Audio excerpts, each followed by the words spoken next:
Greetings, I'm Katerina Nesterenko here in the studio. Today we'll be discussing the following. Putin's air defense is finished.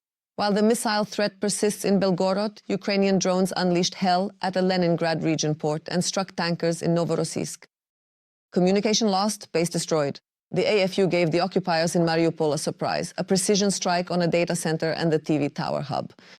Back to 2009, drone raids have crashed Russian oil refining to an all-time low. Russian victory is being postponed. Putin was presented with a new timeline for seizing Donbas. Robert Fico's political balancing act, he backed Ukraine's EU bid but is attending Putin's parade. France and Germany promise Kyiv a seat in the EU, but with a catch. The position will be purely symbolic. Trump punished Merz for his sharp tongue. US troops are leaving Germany in large numbers. School sex scandal. A teacher got intimate with a student at home while her husband was away. The ending will shock you. More on all of this in just a few seconds. But right now, please like this video and subscribe to the Ukraine Today channel so you don't lose us on YouTube. Let's begin. Putin's war has returned to where it all started. In the Belgorod People's Republic, the morning began with a bracing goida. Local air defense crews desperately tried to shoot down Ukrainian missiles. And on the night of May 3rd, a powerful Ukrainian delivery of sanctions reached the Leningrad region.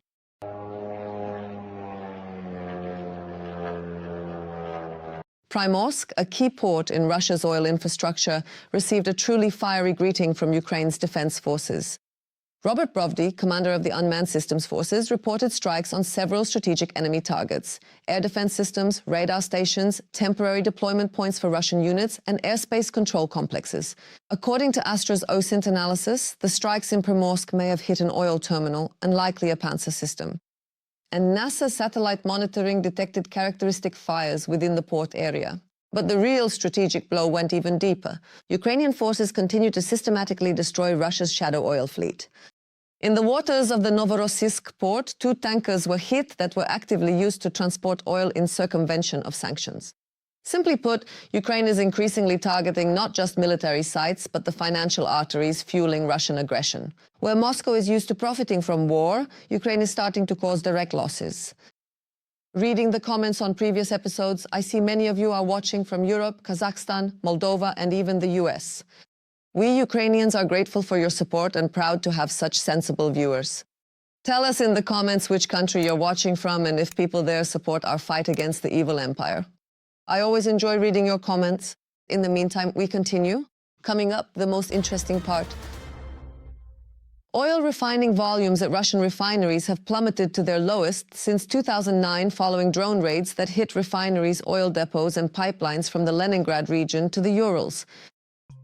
Ukrainian drone strikes have pushed Russian oil refining to a 17-year low for the first time. According to the Ukrainian president, in the month of March, the Russian economy lost approximately $2.5 billion due to strikes on oil refineries across the Russian Federation. In April 2024 alone, 5 refineries were shut down as a result of the attacks. At least 9 oil refineries were targeted in the drone raids.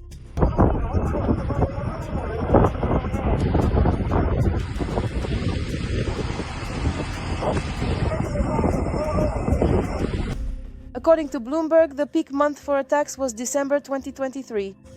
As a result, oil refining volumes in Russia fell to a multi-year low. Compared to last year, volumes fell by 12% and compared to the pre-war 2021 by 18%. That's nearly 1 million barrels per day. According to Russian estimates, up to 40% of oil refineries in the Russian Federation have either partially or completely halted their production cycle due to Ukrainian drone strikes. In addition, it's worth noting the truly comprehensive and far-reaching nature of the Ukrainian drone strikes, which have been targeting not only oil refineries, but also oil and gas production facilities, various transport stations, and most importantly, critical port infrastructure. According to data compiled by Bloomberg based on public statements from both countries, in April, Ukraine carried out at least 21 strikes on Russian oil refineries, maritime facilities including export terminals, and pipeline infrastructure. The main strikes were on the ports of Tuapse and Novorossiysk on the Black Sea, and Ust-Luga and Primorsk on the Baltic Sea. All of this has significantly reduced the Russian Federation's ability to sell oil and petroleum products to end consumers. Journalists explain the surge in infrastructure attacks as an attempt to cut the windfall profits Moscow is gaining from the war in Israel and rising oil prices. I should note that alongside strikes on Russian territory, the Ukrainian side is also conducting comprehensive strikes on fuel and lubricant storage sites in temporarily occupied territories of Ukraine, primarily in the Luhansk, Donetsk, and Zaporizhia regions and occupied Crimea. Ongoing strikes on oil depots in Crimea include multiple coordinated attacks near Gvardeyskoye, Simferopol, and Saki, as well as strikes on fuel and lubricant storage sites in the Luhansk region. At least 5 attacks occurred in a month on the Russian oil pipeline system. Drones attacked maritime oil infrastructure 6 times, including Baltic seaports. And now for the situation at the front. In 1 month, the occupiers lost 116 square kilometers of seized territory. This was reported by analysts from the Institute for the Study of War. According to a fresh report, the Russians haven't seen such losses since the Ukrainian Kursk operation in 2025. The pace of the liberators is rapidly deflating, turning the Kremlin's once formidable plans into a sluggish crawl through ruins and losses. Though with the arrival of dry weather in May, the Russian command will likely try to ramp up attacks again, throwing forces into more assaults. And it seems the mobility of the occupiers has truly entered a new phase. While the front stalls, one of the largest Z channels, is already raising money for electric scooters for Russian assault troops. Yes, exactly. After combat donkeys and cavalry chargers, the RF army is confidently mastering scooters. According to the propagandist plan, this is supposed to increase stealth and mobility.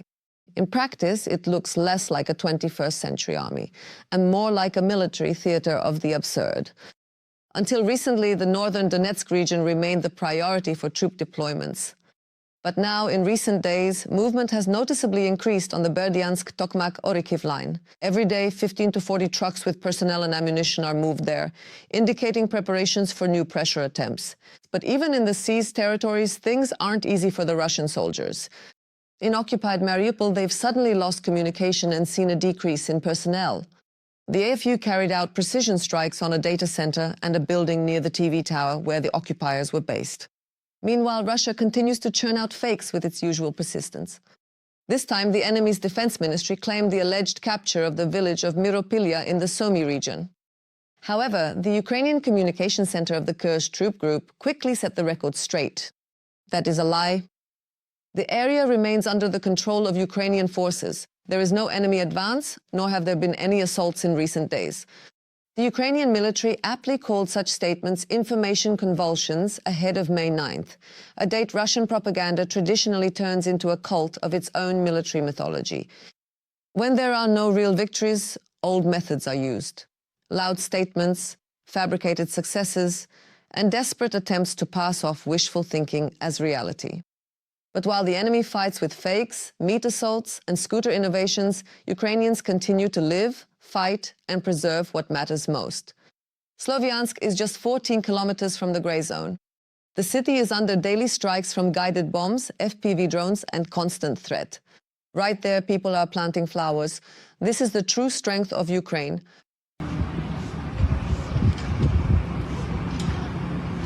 And I never tire of admiring the courage and heroism of Ukrainian warriors. They're holding the front against a massive horde that significantly outnumbers them. So I urge you to support the AFU. If you can't do it financially, write words of support in the comments. I know they're watching us. Defense Minister Andrei Belousov updated the forecast for the full occupation of Donbas. According to a fresh analysis, the timeline has shifted once again. Now, instead of February 2027, the military cites autumn of 27 or spring of 28. Putin was unhappy with the forecast, but admitted the SMO is dragging on and will be long. Meanwhile, the Defense Ministry avoids answering if a new wave of mobilization would help speed up the process. Well, Putin found the cheapest resource for his war in the residents of national republics and continues to grind them up in endless meat assaults. While capital city propagandists broadcast about a single people, new data from a BBC investigation will shock you. In Bashkiria alone, the deaths of more than 9,500 people have been officially confirmed. In Dagestan, about 8,000. In total, this is already 20% more than all USSR losses during the 10-year war in Afghanistan. While life in Moscow goes on as usual, in Altai, Buryatia, and Tuva, cemeteries are growing at a catastrophic rate. Statistics clearly show who the Kremlin really protects and who it sends to the slaughter in the front lines. Russia is predicted to see a return of the wild 90s, but in an even more dangerous form. The government is sounding the alarm. A high-ranking official in the cabinet warns, besides the economic crisis, a threat is looming over the country that many underestimate. We're talking about the risk of a new 90s. They say the situation might not just repeat itself, but become much harsher. There isn't enough money or resources to help veterans of Putin's SMO adapt to civilian life, and almost no one wants to deal with this issue systematically. If we don't intervene now, gang wars will return to the streets, but now with modern technology. According to the source, it's scary to imagine gangs from the 90s armed with militants and drones. Sources believe that the problem is clearly being ignored from above. The commander of the Latvian armed forces, General Leonid Pudans, believes that a dangerous window of opportunity is opening for the Kremlin. According to the general's forecasts, this is the period from 2027 to 2029. Why these years exactly? It's simple. Russia has already shifted to a war footing, while Europe and NATO are only just gaining momentum. After 2030, the West will become too strong, and this window for aggression will slam shut. Intelligence is already recording the construction of new military facilities in northern Russia. But there is also an unexpected conclusion. The general considers a strike from Kaliningrad on the Baltic states unlikely. The main question is, what will happen if the war in Ukraine dies down? Where will Putin put hundreds of thousands of mobilized men? Demobilizing them means facing a host of problems within the country. According to Pudans, the Kremlin will choose a different path. And to keep those with combat experience from idling, they won't be sent home, but simply moved to other military bases, for instance, near Europe's borders. The army will stay sharp, and tension at NATO's borders will become the new reality. Vyacheslav Volodin announced that Europeans are terrified of their own European values and are packing their bags for Russia en masse. According to him, the number of those wishing to move has increased 1.5 times. And a total of 3,400 applications for temporary residence have already been filed. The leader is Germany. Every 5th German, Volodin says, is ready to pack their bags. However, while the State Duma speaker cheers for a couple thousand applications, a very different migration is happening within Russia itself. Just the other day, it became known that the former Deputy Minister of Natural Resources, Denis Butsayev, quietly fled the country. And by all appearances, he successfully reached the United States. This is the first case of an official of such a high level fleeing. But now we get some interesting arithmetic. As Russian propaganda likes to say, people come to Russia for traditional values and spirituality. But from Russia, apparently, they head closer to a normal life and the dollar. A perfect picture. Nothing more to add. Gladkov is on his way out. The governor of the Belgorod region is being sent into exile. A change of power is also being prepared in Dagestan. The head of the region has already packed his things. Why is Putin punishing his own people in the regions, and what is he preparing for? We'll tell you about it in this report. Dismissal in exile or a detention center. A not-so-bright prospect is opening up for the governor of the Belgorod region. They are preparing to remove Vyacheslav Gladkov from his post as head of the border region, and all because the Kremlin is already tired of the officials whining. I'm just so fed up, honestly, just fed up. Though Gladkov is whining for a reason, we haven't experienced problems of this magnitude before. This problem could completely engulf the Belgorod region, and that's 1.5 million people. Officially, the Kremlin hasn't spoken about intentions to replace the head of the Belgorod region yet, but their own media said it all for them. Yesterday, Vedomosti wrote that Gladkov might become the ambassador to Russian-occupied Abkhazia. But that's still a very good outcome for the now unwanted official. Never mind the hysteria over the strikes, but they simply can't forgive Gladkov for calling to sue Roskomnadzor, criticizing the national messenger Max, and saying that the Russian military is dangerous for Belgorod residents. And the most terrible crime for a Putin official, he didn't hide this position of his from the population. And in principle, similar words of his even slipped into the media, including regarding the telegram blocks, for example, when he said, well, you're having fun there in Moscow while we're dying here. And here is what Gladkov actually said about blocking Telegram. I am concerned that the slowing down of the Telegram channel could impact the delivery of timely information to you in the event that the situation deteriorates. That is why the Kremlin security forces are actually pushing for pretrial detention. Fabricating a case is no problem. He was unable to organize the defense of Belgorod, and they had to begin an evacuation from the regional center. There are also a great many questions regarding the defensive lines in the border regions. A vast amount of funding was allocated for the construction. The FSB and the investigative committee reasonably suspect that some of those funds ended up with people from Gladkov's inner circle. And if not to pre-trial detention, then they are suggesting taking Gladkov to Moscow to keep him under control. Russian media have written about such an option. Supposedly he could take the position of Deputy Minister of Economic Development. In short, the Kremlin is still considering what would be best. These so-called security forces, they would of course like to crush Gladkov, throw him in jail so that others wouldn't dare, to object to wars, to all these, lawless things. Roughly speaking, Kirienko's opinion is to quietly send him as an ambassador to Abkhazia. It is still a fairly high-ranking position formally. And the security forces cannot just come and arrest him. For that, you would need almost a personal decision from Putin because he appoints ambassadors personally. But while Gladkov's dismissal is only being prepared, the head of Dagestan, Sergei Melikov, has already said goodbye to his post. The term of the current head of the Republic, Sergei Alimovich Melikov, ends in September. He is moving on. Well, he has done a lot, and we are grateful to him for that. But he is moving to another job. Life goes on, it moves forward. He was not asked to leave because of freedom of speech, like Gladkov, although Melikov also speaks his mind. You tell me seriously, what kind of fools are these? All male citizens must report immediately to the military commissariat, bringing their military ID with them. Are you morons or what?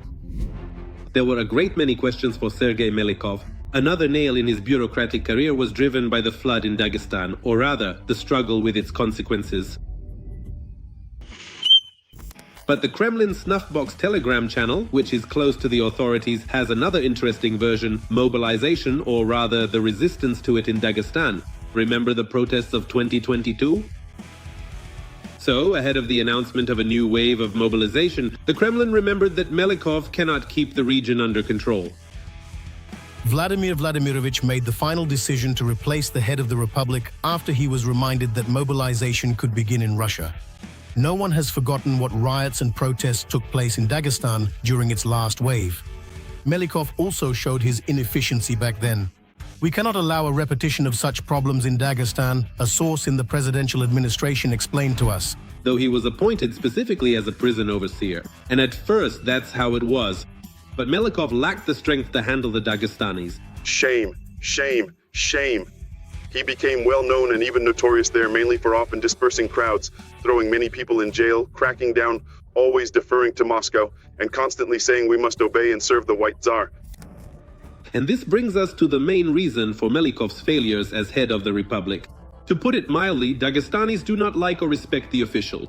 All of Dagestan hated Melikov, and his nickname there was Vertukai, a Dagestani leader. It was a very strange story for a multi-million republic with a multi-million Muslim ummah.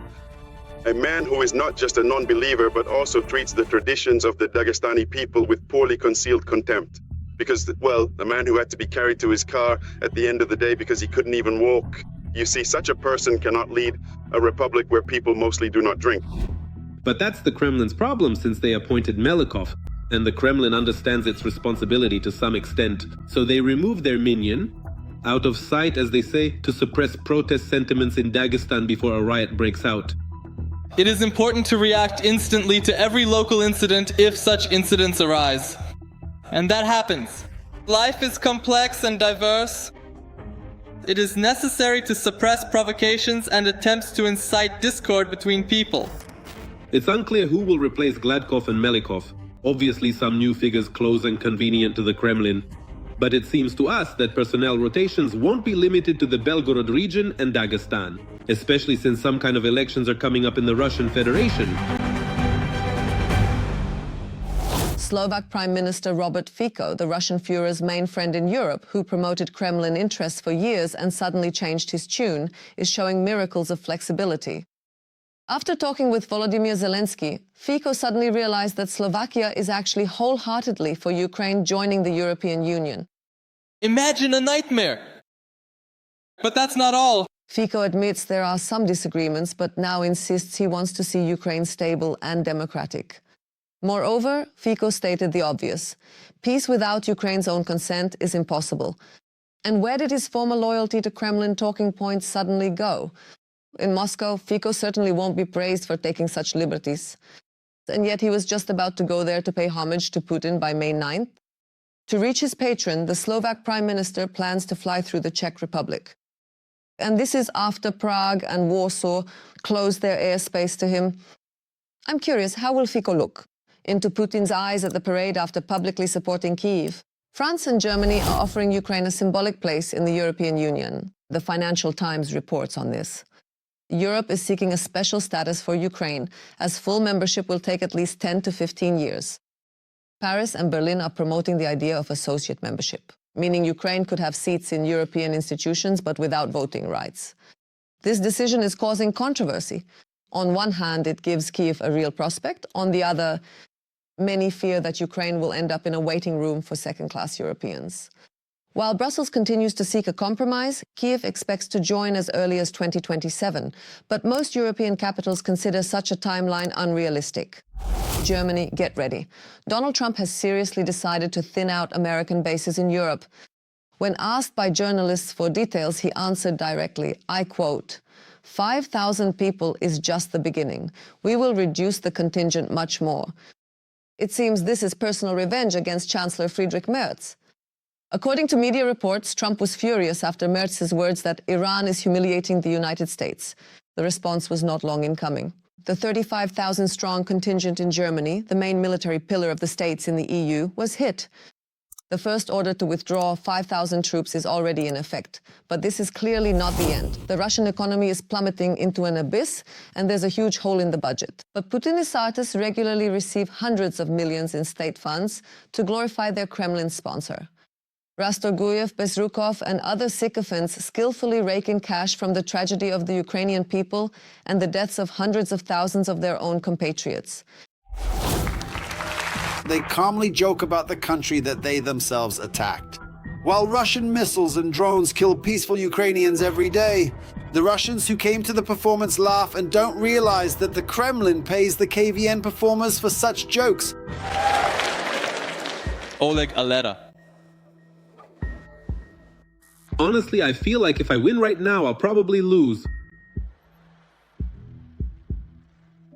Just for holding the Singing Kivin 2027 KVN Festival, the youth movement organizers will receive 39 million rubles from the budget. Now, the main task of the once popular Club of the Funny and Inventive is the promotion of traditional spiritual and moral values and propaganda of the struggle against the West. If you ever notice that Europe, which may have seemed distant or even a bit unfriendly before, suddenly starts acting friendly again, lifting all the bans, removing restrictions, and greeting everyone with big smiles, it is a pretty good sign that winter has arrived. This sudden warmth usually means the colder season is here.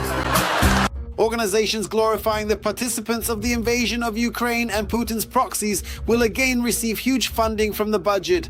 Following the second competition of 2026, the Presidential Fund for Cultural Values will allocate over 4 billion rubles to various patriotic projects.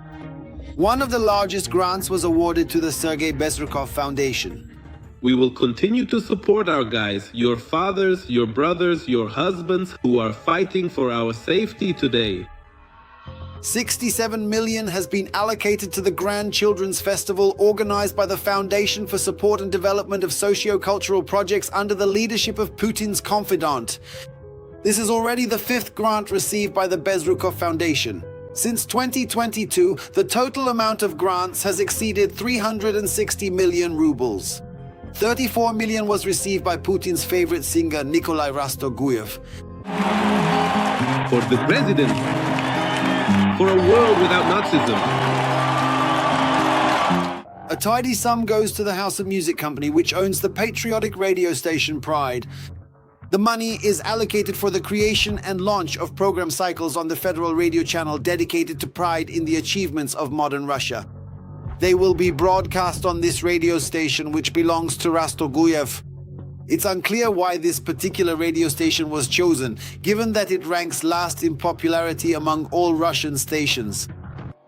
The nationwide rating of Pride Radio is only 1% for the period from October 2024 to March 2025. In Moscow, the figures are even worse, 0.9%, and also last place, February to April. Pride has a similar rating in St. Petersburg.